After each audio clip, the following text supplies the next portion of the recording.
Hello guys, welcome back to this channel. In today's video, I'm going to show you how we can activate auto restart feature on Android mobile phone.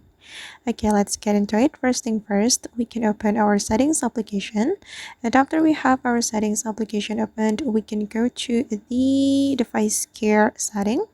This one, guys, click on this device care setting and you have to scroll down, then you have to select the auto optimization. Okay, and since we want to turn on the auto restart feature, we can click on this option. Then we can select restart when needed or restart on schedule.